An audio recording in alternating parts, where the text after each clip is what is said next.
ఈ అఖండ కోటి బ్రహ్మాండంలో శివుడికి ఎక్కువ ఎవరంటే ఇష్టమో మీకు తెలుసా? అదే సందేహం నందికి వచ్చి, శివయ్య, ఈ సృష్టిలో మీకు అందరికన్నా ఎవరంటే ఇష్టమని అడుగుతాడు.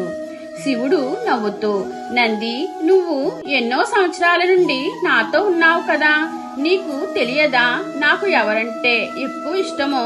నువ్వే చెప్పు చూద్దాం అని అంటారు. నంది ఆలోచిస్తూ, ఇక ఎవరు, పార్వతీదేవి కదా శివయ్య అని అంటాడు. అప్పుడు శివుడు, లేదు నంది, తప్పు చెప్తున్నావు అని అనడంతో, అయితే మీ పుత్రులు కార్తికేయ స్వామి, బాలగణేశుడు కదా శివయ్య అని అంటారు. అయ్యో నంది, మళ్ళీ తప్పు చెప్పావు అని అంటారు. కొంప తీసి నేనేనా స్వామి, లేదా మీ మెడలో ఉన్న వాసుకీనా అని అడుగుతాడు.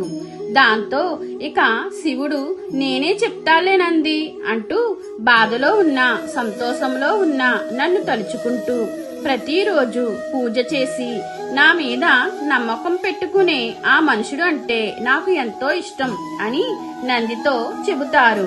మీకు ఈ వీడియో నచ్చినట్లు అయితే ఓం నమః శివాయ అని కామెంట్ చేయండి.